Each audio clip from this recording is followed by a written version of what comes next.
ආයුබෝවන් අපේ තුනේ පන්තියේ දුවල පුතාලට පුතේ අද අපි හම්බෙන්නේ සතිය 3 එහෙම නැත්නම් තුන්වෙනි සතියේ පාඩම් මාලාවෙන් තමයි අද අපි හම්බෙන්නේ. අපි බලමු අද අපිට තියෙන පාඩම මොකක්ද කියලා මුලින්ම. දැන් පුතේ ඔයාලා සූදානම් වෙන්න ඕනේ හැම කෙනෙක්ම. මෙන්න මේ පාඩම් පත්‍රය. මොකද්ද? 3 සිංහල භාෂාව සතිය 3. 3 සිංහල භාෂාව සතිය 3 පාඩම් පත්‍රය අරගෙන පහසු තැනක වාඩි වෙලා පැන්සල් එහෙම අතර අරගෙන අපි දැන් මේ ප්‍රශ්න පත්‍රය කරන්න සූදානම් වෙමු. දැන් පුතේ මෙහෙම දෙයක්ත් තියෙනවා. අපි දැන් මේ මම දැන් මේ පාඩම කරගෙන යනකොට ඔයාලට මොනවා හරි දෙයක් ලියා ගන්න තිබ්බොත් මේ වීඩියෝ එකේ යන වේගෙන් ඔයාලා ලියා ගන්න බැරි වුණොත් ඔයාලට පුළුවන් මේක චුට්ටක් නවත්තලා ඒ වැඩේ කරගෙන නැවත ඒ වීඩියෝ එක ප්ලේ කරන්න පුළුවන්. ඒ විදිහට ඔයාලා මේක කරගන්න පුළුවන්. කොහොම හරි කමන්නේ මේක පුතේ කරලා ඉවර වෙනකොට මේ සියලුම දේවල් අභ්‍යාස සම්පූර්ණ වෙලා ඉතා පැහැදිලි අත්අකුරෙන් ඉතා පිරිසිදු මේ පාඩම් පත්‍රයේ තියෙන්න ඕනේ. හරි. අපි පුතේ එහෙනම් දැන් මේකේ ඒකක ටික තියෙනවා. අපි බලමු දැන් මේ ක්‍රියාකාරකම අපි එකින් එකට යමු. බලමු මොකද්ද පළවෙනි ක්‍රියාකාරකම කියලා.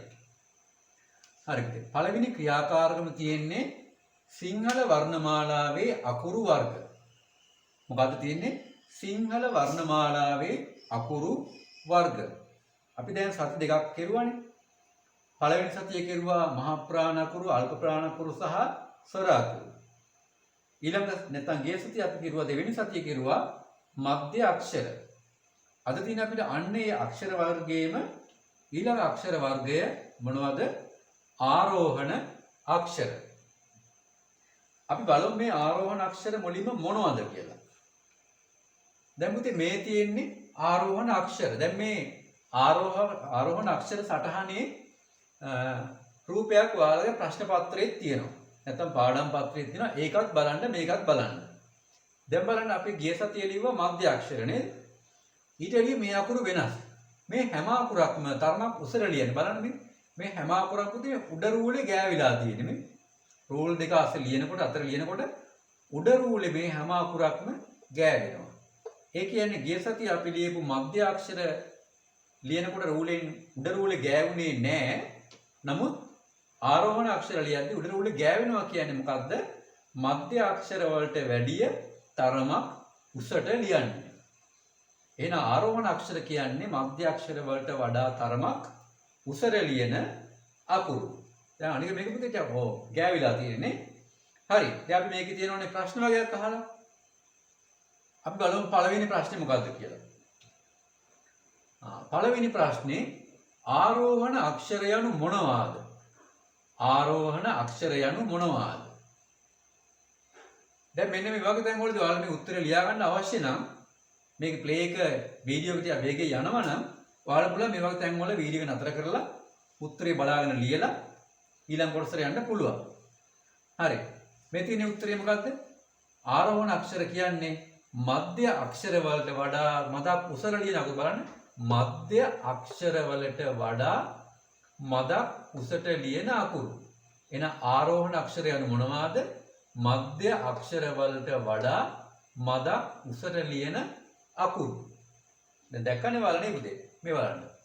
ඒක උසර ලියන්නේ උඩ රූලේ ගෑවෙන්නේ. එහෙනම් ඔන්න අපි දැන් දන්නවා ආරෝහණ අකුරු කියලා කියන්නේ මධ්‍ය අක්ෂර වලට වඩා තරමක් උසට ලියන අකුරු.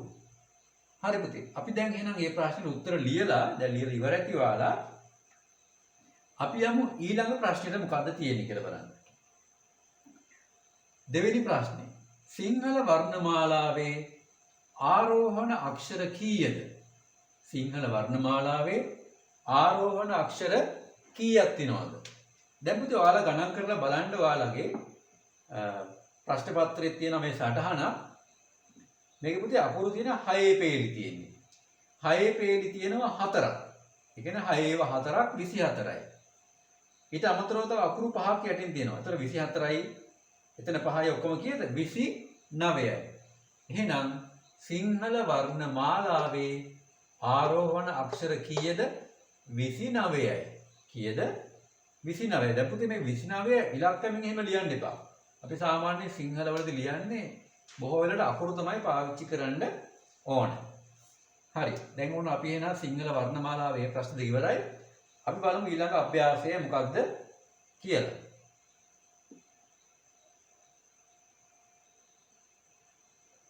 මොකක්ද කියන්නේ? පහත ඡේදයේ යෙදී ඇති පිළියෙදී නැති ආරෝහණ අක්ෂර යටින් ඉරක් අඳින්න. මොකක්ද තියෙන්නේ? පහත ඡේදයේ යෙදී ඇති පිළියෙදී නැති ආරෝහණ අක්ෂර යටින් ඉරක් අඳින්න. මේ අකුරු පුතේ පිල්ලම් යෙදিলা තියෙන්න බෑ. මොකද පිල්ලම් යෙදුනහම අකුරු වල හැඩේ ටිකක් වෙනස් වෙනවා. දැන් වයන්න වගේ අකුරකට ඉස්පිල්ල දැම්මාම අකුරේ හැඩය වෙනස් වෙනවා. එතකොට ඉතින් අපිට ටිකක් අවුල් වෙනවා ආරෝහණ අකුරු කියන ඒවා හොයාගන්න. ඒ නිසා තමයි මේ කියලා තියෙන උදව්වක් විදියට පිල්ලම් යෙදිච්ච නැති ආරෝහණ අකුරු හොයලා යටින් ඉරක් අඳින්න කියලා. දැන් බලමු ඡේදය මොකද්ද කියලා. මේ තියෙන ඡේදය අපි ඉස්සරහ නිකම්ම ඡේද එකපාරක් කියවමු. දැන් මම ඡේදය කියවනවා මාත් එක්ක ඔයාලත් කියවන්න. ඔයාලගේ ඡේදේ තියෙන තැනේ ඇඟිල්ල තියලා වචනේ කියවන්න. අඟුරු කෑල්ලකින් ඇඳ ඒ චිත්‍රය මුලින්ම දුටුවේ තාත්තාය. දෝතින්ම ඇය වඩාගත් තාත්තා ඇගේ දස්කම අගය කළේය. එදා පටන් ඇය තමාගේ සිහින විවිධාකාරයෙන් සිතුවමට නැගුවාය. ඒ පාට සිතුවම් වලට ගැළපෙන කතන්දර ගොතන්නට ඇයට හැකි වූයේ ඇගේ ඒ සිහිනද තවත් අලුත් වූ නිසාය. හරි පුතේ, අපි එහෙනම් දැන් මේ ඡේදේ තියෙන ආරෝහණ අකුරු යටින් ඉරක් අඳින්න පටන් ගමු. අපි වචනේ කියමු මේකටත් දැන් නේද? අඟුරු කෑල්ලකින් ඇඳ ඒ චිත්‍රය මුලින්ම අන්න ම අකුර හම්බුණා ආරෝහණ අක්ෂරයක්. දුටුවේ තාත්තාය. දෝතින් ම අන්න නැවතත් ම හම්බුණා. ඇය වඩා ගත් තාත්තා ඇගේ දස්කම මයන්න නැවතත් හම්බුණා. අගය කළේය. එදා ඒ පටන්ට ඇය තමාගේ සිහින විවිධාකාර අනර අකුර විවිධාකාරයෙන් සිතුවමට වමට තුනම එකම හැඩය අකුරු තුනම ආරෝහණ අක්ෂරනේ නැගුවාය. ඒ පාටට සිතුවම් වලට වට ගැළපෙන කතන්දර ගොතන්නට ඇයට හැකි වූයේ ඇගේ ඒ සිහිනද තවත් අලුත් වූ නිසාය.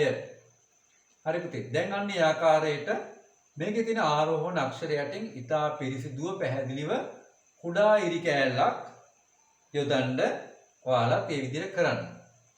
හරි, අපි දැන් යම් පුතේ බලන්න මේ පාඩම් පත්‍රයේ ක්‍රියාකාරකම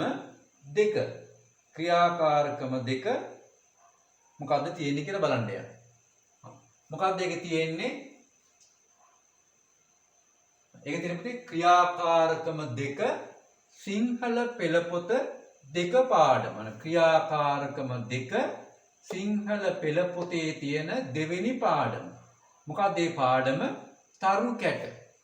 දැන් පුතේ ඔයාලා ගාව මේ වෙනකොට සිංහල පෙළපොතක් තියාගන්න මතක තියාගන්න. අපි හැමදාම මේ පොතෙන් අභ්‍යාසයක් දෙනවා. ඒ නිසා මේකට සූදානම් වෙන්නේ හැම වෙලෙම සිංහල පෙළපොතත් ළඟින් තියාගන්න ඕනේ. හරි. මොකද්ද තියෙන්නේ? තරු කැට පාඩම නේ පුතේ. තරු කැට කියන එක කවි පන්තියක් තියෙන්නේ. අපි බලමු මේකෙන් අහන්නේ මොනවද කියලා. මොකද්ද අහලා තියෙන්නේ? තරු කැට පාඩම ඇසුරින් සමාන පද සොයා ලියන්න. තරු කැට පාඩම ඇසුරින් සමාන පද සොයා ලියන්න. අපි වචන ටික බලමු. වචන 10ක් පුතේ මේකේ දීලා තියෙනවා. ගුවනේ, දෙරණට, කුසුම්, රුක, අපූරු, කුඩා, අසලට, රංචුවට, පියෑඹුවා, භූමියට. මෙන්න මේ වචන 10ට සමාන පද අපි දැන් පාඩමින් හොයමු. හරි. දැන් මේ තියෙන පුතේ ඔයාලගේ සිංහල පොතේ ඒ තරුකැට පාඩමේ දෙන කවි තුනම මෙතන තියෙනවා. දැන් වචන ටික ඔයාලගේ පාඩම් පත්‍රයේ තියෙනවනේ. අපි වචන එකින් එක බලලා මේකෙන් හොයමු සමාන පද. පළවෙනි වචනේ මොකක්ද තියෙන්නේ?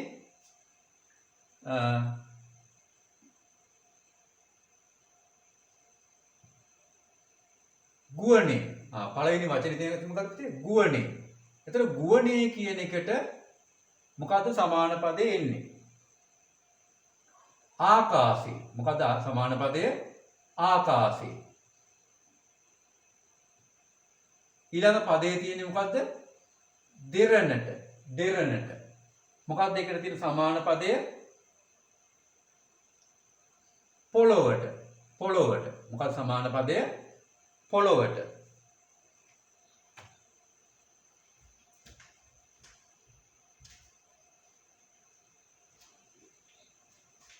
හරි. අපි උදේ බලමු ඊළඟ පදය මොකක්ද කියලා. කුසුම්. කුසුම් කියන එකට බලන්න සමාන පදය මොකක්ද කියලා. කුසුම් කියලා කියන්නේ මොකයිද? මල් වලට. එහෙනම් මොකද්ද මේකේ පදය?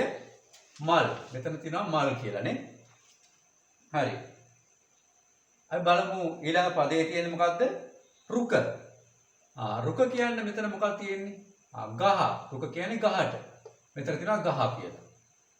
ඊළඟ පදය අපූරු. අපූරු. මොකද්ද අපූරු කියන්නේ? දිලිසෙනවා කදිම රුවට. කදිම. අපූරු කියන්නේ මොකද්ද? කදිම. කදිම. ඊළඟ වචනේ කුඩා. කුඩා කියන්නේ පුංචි කියන එක. මාල පොට පොඩි නම් ගිරන පොඩි. කුඩා කියන්නේ මොකක්ද සමාන පදේ? පොඩි. ඊළඟ වචනය අසලට. අසලට කියන්නේ ළඟට කියන්නේ ළඟට. නැත්තම් කොහෙද ඒක තියෙන්නේ? හෙමින් ගියා ගහ ගාවට. අන්න ගාවට කියන්නේ මොකද්ද? ළඟට ගියා කියන එකනේ. එහෙනම් මේකේ තියෙන සමාන පදේ අසලට කියන්නේ මොකද්ද? ගාවට. ගාවට. ඊළඟ තියෙන්නේ මොකද්ද? රංචුවට. රංචුවක් කියන්නේ ගොඩක් පිරිසක්, ගොඩක් කට්ටියක්. සරසරගා එක රෑනට. අන්න රංචුවක් කියන්නේ රෑන. රෑන. එහෙනම් රංචුවට කියන්නේ රෑනට. රෑනට. ඊළඟ එක පියෑඹුවා. පියෑඹුවා. පියාඹනවා කියන්නේ ඉගිල්ලෙනවා. එහෙනම් පියෑඹුවා නම් ඉගිල්ලුණා. ඉගිල්ලුණා. ඊළඟ එක භූමියට. භූමිය කියන්නේ බිම. සමා වෙලා එන්න බිමට. අන්න භූමියට මොකක්ද දෙන්නේ? බිමට. බිමට. හරි පුතේ. අන්නේ ආකාරයට ඔයාලට පුළුවන් පාඩමෙන් සමාන පද හොයලා ඉතා පැහැදිලි අකුරෙන් තිත්තිරි මත ලියන්න. අපි පුතේ බලමු ඊළඟ අභ්‍යාසය මොකක්ද කියලා දැන් මේකේ තියෙන. අන්න තරු කැට පාඩම ඇසුරින් පිළිතුරු ලියන්න. මොකක්ද ඊළඟ තරුවෙන් තියෙන්නේ? තරු කැට පාඩම ඇසුරින් පිළිතුරු ලියන්න. පිළිතුරු ලියන්න. උත්තර ලියන්න තියෙන්නේ. මොකද්ද ප්‍රශ්න ටික බලමු දැන්.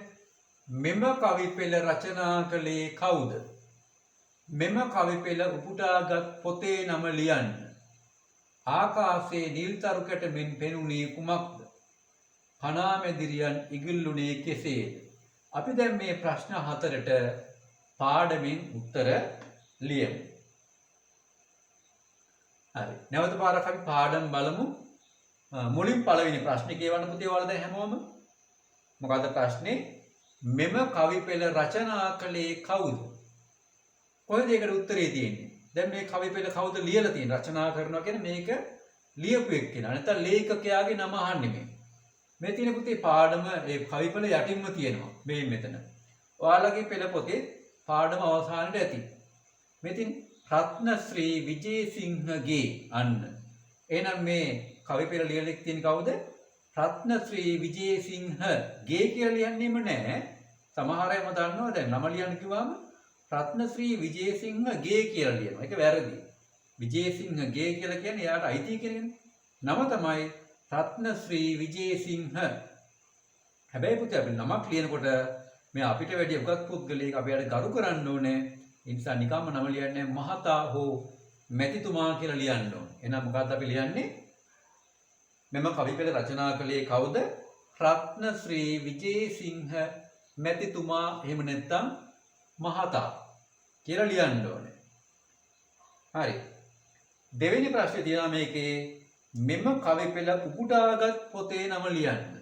මොකද පුතේ උපුටා ගන්නවා කියන්නේ? උපුටා ගන්නවා අපි සාමාන්‍ය අපි තේරෙන භාෂාවෙන් ඉංග්‍රීසි වගේ කොපි කරනවා කියලා.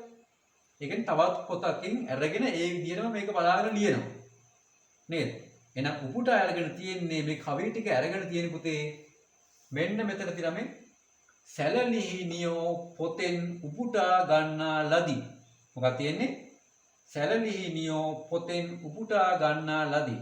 එහෙනම් මේ කවි පෙළ තියෙන්නේ මොන පොතේද? සැලලිහිණියෝ කියන පොතේ. එහෙනම් පොතේ නම විතරයි අහන්නේ. මොකද්ද පොතේ නම? සැලලිහිණියෝ. එහෙනම් මෙම කවි පෙළ උපුටාගත් පොතේ නම ලියන්න. මොකද්ද නම? සැලලිහිණියෝ. මතක තියාගන්න පුතේ මේ සැලලිහිණියෝ කියලා ලියනකොට මේකේ තියෙනවා ලිහිණිය කියනකොට මේ මූර්තජ ලියන්න, මූර්තජ ලියන්න, දන්තජ ලියන්න. ඔය ඔක්කොම මාරු කරලා එහෙම ලියන්න බෑ.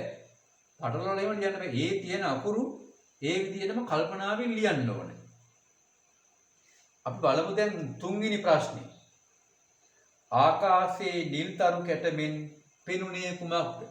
ආකාශයේ නිල් තරු කැටමෙන් පෙනුනේ කුමක්ද? කොහෙද ඒක තියෙන්නේ? හරි. ආකාශයේ නිල් තරු කැට පියාඹලා මහ පොළොවට. අහසේ තියෙන නිල් තරු කැට තියෙන පොළොවට පියාඹන්නේ නැහනේ. එහෙනම් පුතේ ඒ වගේ පේන්නේ මේ කවුද මේ? කවුද මේ පියාඹලන්නේ මේ තියෙන්නේ? සරසරගා එක රෑනට ඉගිල්ලුණා නිල් තරු කැට. අන්න. එහෙනම් මේ නිල් තරු කැට වගේ පේන්නේ කවුද? කණා මැදිරියනි ආයෙත් සමා වෙලා එන්න බිමට. එහෙනම් මේ නිල් තරු කැට වගේ පෙනෙන්නේ කවුද? කණා මැදිරියෝ. කවුද? එහෙනම් උත්තරය තමයි ආකාශයේ නිල් තරු කැට මෙන් පෙනුනේ කුමක්ද? නැත්නම් කවුද? කණා මැදිරියෝ. කණා මැදිරියෝ. කණා මැදිරියෝ කියලා ලියද්දි මතක තියාගන්න මේ මූර්තජ නයන්නක් එහෙම තියෙනවා. ඒවා කල්පනාවෙන් මේ අකුරු ඒ අදාළ තැන් වලට දාන්න ඕනේ. හතරවෙනි ප්‍රශ්නේ බලමු. කණා මැදිරියන් ඉගිල්ලුනේ කෙසේද? කණා මැදිරිය ඉගිල්ලුනේ කොහොමද කියලා අහනවා. කොහොමද ඉගිල්ලුනේ යාලා? සරසරගා එක රෑනට ඉගිල්ලුණා නිල් තරු කැට. නිල් තරු කැට කියන්නේ කණා මැදිරියන්නේ මෙතන. එහෙනම් යාලා කොහොමද ඉගිල්ලුනේ? සරසරගා එක රෑනට. එහෙනම් ඔන්න උත්තරේ පැහැදිලි. කණා මැදිරියන් ඉගිලුනේ කෙසේද?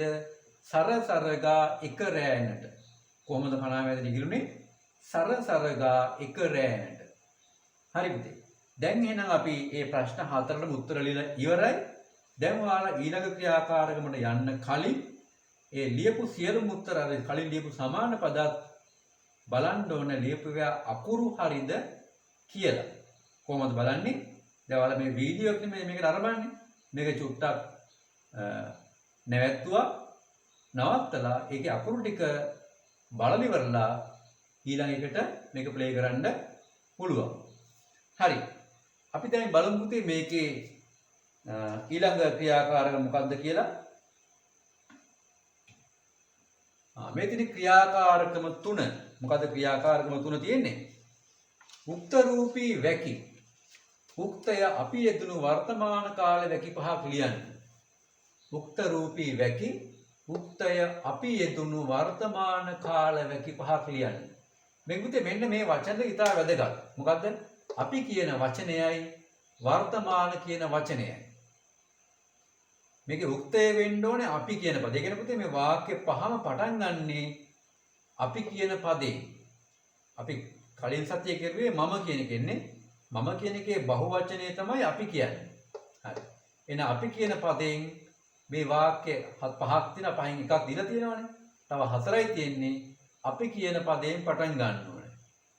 මේ පුතේ මේ මොන කාලෙද තියෙන්නේ? වර්තමාන. වර්තමාන කියන්නේ මේ මොහොතේ කරන ඒවා. මේ මොහොතේ කරමින් සිටින ක්‍රියාවන් වල කියන වර්තමාන ක්‍රියාපද කියලා. එහෙනම් මේකේ වර්තමාන කාලය කියලා හැඟවෙන පදේ මොකක්ද? මෙන්න මේ පදේ. කරමු. ඒ කියන්නේ වාක්‍ය අන්තිමට එන ක්‍රියාපදයෙන් තමයි මේ වර්තමාන කාලය පෙන්눔 කරන්නේ. එහෙනම් පුතේ මේ වාක්‍ය ලියදී මේ අපි කියන පදයයි අන්තිමට එන ක්‍රියාපදයයි ඉතා වැදගත්. ඒ දෙක ගැලපුණ නැති වුනහම තමයි අපි ඔය කියන්නේ උක්තයයි ආඛ්‍යාතයයි ගැලපෙන්නේ නැහැ කියලා. එහෙම ගැලපුණ නැති වුනහම මේ වාක්‍ය සම්පූර්ණයෙන් වැරදි. ලකුණු දෙනවා නම් ලකුණු බිඳුවයි දෙන්නේ. හරි. දැන් පුතේ මේ වාක්‍ය අමාරු නෑ. උක්තය ලේසියිනේ. උක්තයේ තියෙන වාක්‍ය ඔක්කොම අපි කියලා දාගෙන යන්න තියෙනවා. වෙනස් වෙන්නේ මෙන්න මේ ක්‍රියාපදය වෙනස් කරන්න ඕනේ. හැබැයි එකම හැඩේ තියෙන්නේ. ඉවර කරන්නේ මූ අකුරෙන් කරමු. ඒතකොට ඒ හැඩේම වෙනත් ක්‍රියාපද යමු, කමු, බොමු, නෙලමු, නටමු, ගයමු, වයමු, දිනමු. අන්න ඒ හැඩේ ක්‍රියාපද තමයි අවසානයේ යොදන්න ඕනේ. අපි එහෙනම් අපි කියන පද දාලා ඒ ක්‍රියාපද දාලා වාක්‍ය ටිකක් කියමු බලන්න. අපි සතුටින් සෙල්ලම් කරමු දිලා තියෙනවා මේකේ. අපි මිහිරි ගීතයක් ගයමු. තව අපි නෙළුම් මල් නෙළුමු. අපි පොයට සිල් සමාදන් වෙමු. අපි සවසට තෙරුවන් නමදිමු. අපි වැඩිහිටියන්ට ගරු කරමු. අපි සතුටින් පාසල් යමු. තමන්ගේ දිනචර්යාව ලියන්නත් පුළුවන්. අපි උදෙන්ම අවදි වෙමු. අපි දත් මැද මුහුණ සෝදමු. අපි උදෑසන ආහාරය ගනිමු. අපි පාසල් නිල ඇඳුම් අඳිමු. අපි දෙමව්පියන්ට වඳිමු. අපි පාසල වෙත පිය නගමු. අපි සතුටින් අකුරු ලියමු. අන්න ඒ වගේ තමන් අර එදිනදා කරන වැඩ ටික මේ වාක්‍ය වලට උන ලියන්න පුළුවන්. හරි පුතේ. එහෙනම් මේ විදිහට ඉතුරු වාක්‍ය හතර ඔයාලා සම්පූර්ණ කරන්න ඕනේ. මතක ඇතුව හැම වාක්‍යයක්ම අවසානයේදී නැවතීමේ තිතක් තියන්න ඕනේ. ඒක තිබ්බේ නැත්නම් ඒත් වාක්‍ය වැරදි. හරි. එහෙනම් පුතේ අපි දැන් බලමු ඊළඟ ක්‍රියාකාරකම මොකක්ද කියලා. ක්‍රියාකාරකම 4. මොකක්ද තියෙන්නේ? කියවා අවබෝධ කර ගැනීම. කියවා අවබෝධ කර ගැනීම. පුතේ මෙන්න මේක ඉතා වැදගත්. ඔයාලගේ ඕනම වාර විභාගයකට ඕනම විභාග ශිෂ්‍යත්වයට වුණත් මෙන්න මේ කියවා අවබෝධ කර ගැනීම තමයි හැමදාම එන ප්‍රශ්නයක්. ඒ නිසා මේ කියවා අවබෝධ කර ගැනීම කියන එක අපි ලියලාම කොහොම හරි හොඳට හුරු වෙන්න ඕනේ. ඔයාලගේ අකුරු වල අක්ෂර වින්‍යාසය, ඔයාලගේ කියවීමේ හැකියාව, ඔයාලගේ ලිවීමේ හැකියාව, ඔයාලගේ යමක් අවබෝධ කර ගැනීමේ හැකියාව, ඔය ඔක්කොම හැකියාව මෙන්න මේ ප්‍රශ්නයෙන් මනිනවා. ඔය ඔක්කොම හැකියාව මනින්නේ මෙන්න මේ ප්‍රශ්නේ. ඒ නිසා මේක හැම අවුරුද්දෙම අනිවාර්යයෙන්ම එන ප්‍රශ්නයක්. මේ කියවා අවබෝධ කර ගැනීම. අපි බලමු දැන් මොකද්ද මේක තියෙන්නේ කියලා. මොකක්ද තියෙන්නේ? දී ඇති කවිය කියවා අවබෝධ කර අසා ඇති ප්‍රශ්නවලට පිළිතුරු සපයන්න. මේ ඉස්සරේ කවියක් තියෙන්නේ. අපි බලමු දැන් මේ කවිය මොකක්ද කියලා. මොකක්ද තියෙන්නේ? ගිගිරි පාද තබාලා මිහිරි ගීත ගයාලා සිඟිති සිනා විහිදලා සීරුවකට නටාලා. මේක එක කවියක්. මේක තව තැනකින් ගත්ත කවියක්. ටීනා කිරි ටික වික්කා මීනා මිලදී ගත්තා.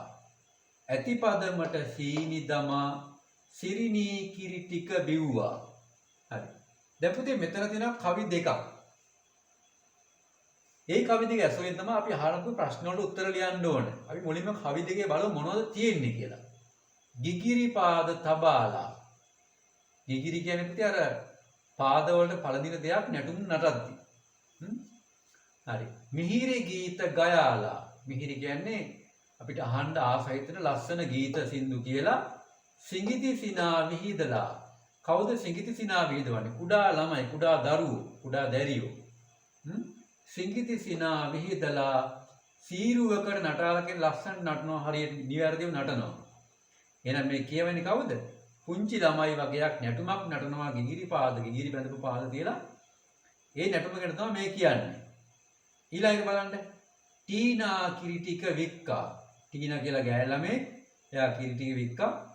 මීනා මිලදී ගත්තා. මීනා කියලා ගෑල් ළමෙක් ඒක සල්ලි වලට මිලදී ගන්නවා කියන්නේ සල්ලි වලට ගන්නවා. සල්ලි දීලා ගන්නවා. ඇති පදමට සීනි දමා. ඇති පදමට කියන්නේ Tamanට ගැළපෙන ප්‍රමාණයට අවශ්‍ය ටික ප්‍රමාණයට සීනි දාලා සිරිනි මොකද කරුවේ? කිරි ටික බිව්වා. හරි. අපි දැන් බලමු මේකෙන් අහන ප්‍රශ්න මොනවද කියලා. ප්‍රශ්න පහක් අහනවා. මොකද්ද ප්‍රශ්න පහ? නැටීමේදී ගයන්නේ මොනවාද? 2 නැටීමේදී කරන ක්‍රියාවක් ලියන්න. 3 තීනා කළ ක්‍රියාව කුමක්ද? 4 මීනා මිලදී ගත්තේ කුමක්ද? 5 සිරිනී කිරි ටික බෙව්වේ කෙසේද? මේ ප්‍රශ්න පහට අපි දැන් අර කවි දෙකෙන් උත්තර හොයමු. අපි නැවතත් බලමු කවි දෙක. දැන් පුතේ කියවන්න වාලා පළවෙනි ප්‍රශ්නේ කියවන්න. මොකද්ද පළවෙනි ප්‍රශ්නේ? නැටීමේදී ගයන්නේ මොනවාද? නැටීමේදී ගයන්නේ මොනවාද? ගිගිරි පාද තබාලා මිහිරි ගීත ගයාලා. ගයාලා කියන්නේ ගායනා කරනවානේ. එහෙනම් මොනවද ගායනා කරන්නේ? මිහිරි ගීත. ඔන්න අපිට කෙලින්ම උත්තරය හම්බුණා. නැටීමේදී ගයන්නේ මොනවාද?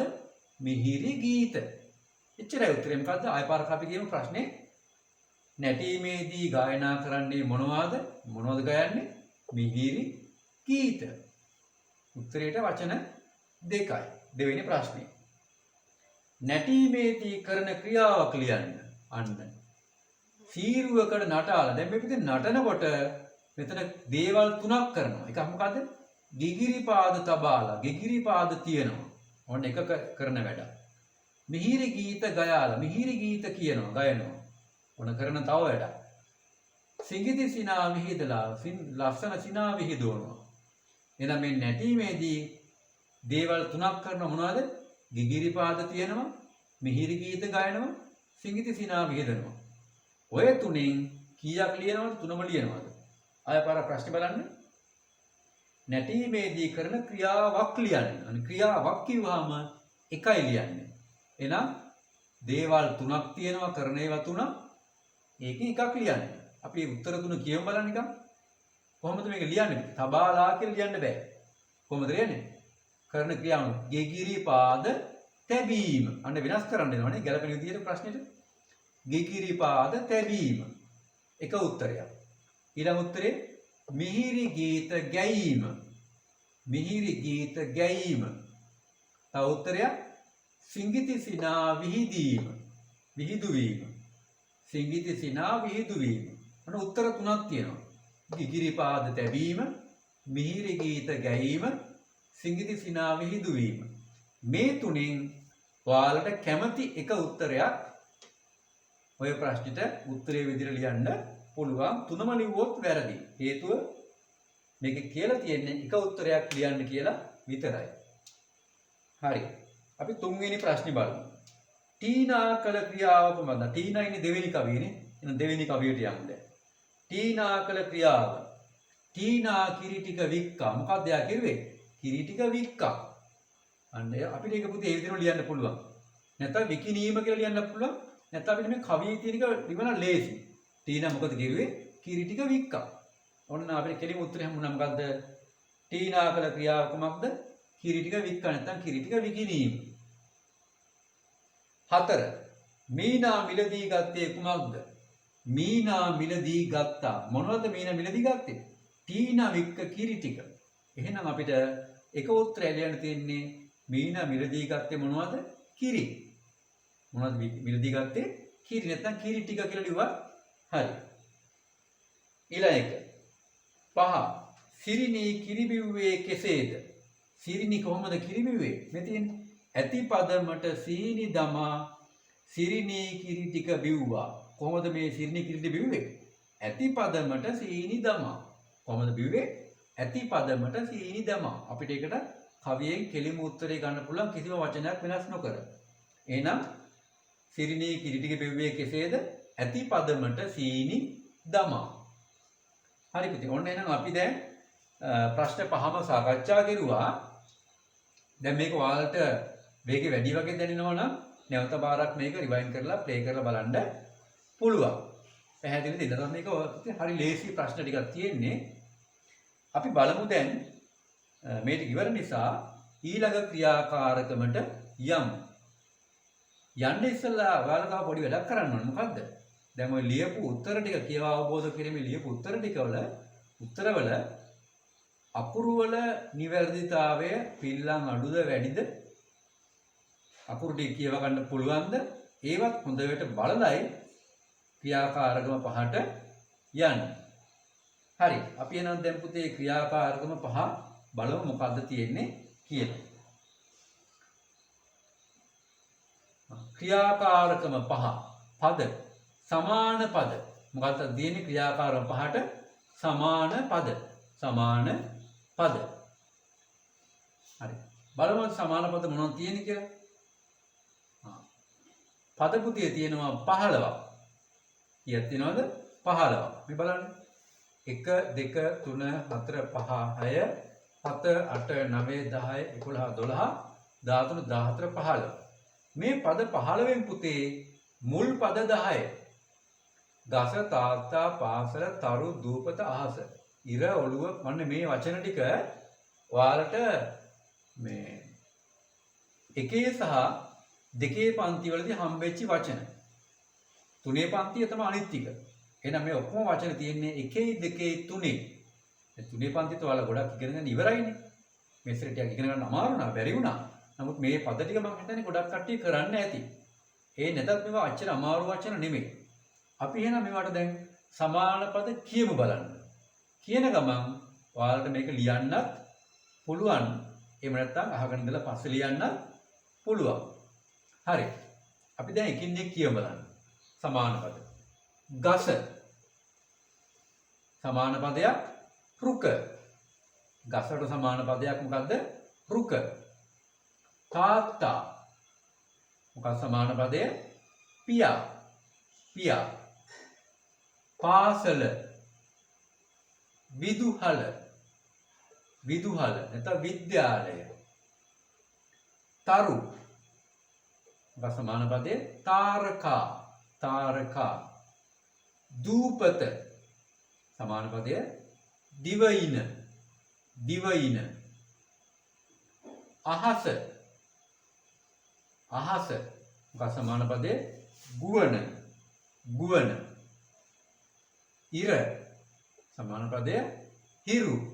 හිරු. ඔළුව. හිස. හිස. ප්‍රවෘත්ති. පුවත්. පුවත්. රාත්‍රිය. රැය. අම්මා. මව. මව. ගෙදර. නිවස. නිවස. පාර. මාර්ගය. මාර්ගය. කැලෑව. වනය. වනය. ඇස්. net. net. හරි. දැන් පුතේ මෙන්න මේ විදිහට ඔයාලා මේ පද 15ටම සමාන පද ලියන්න ඕනේ.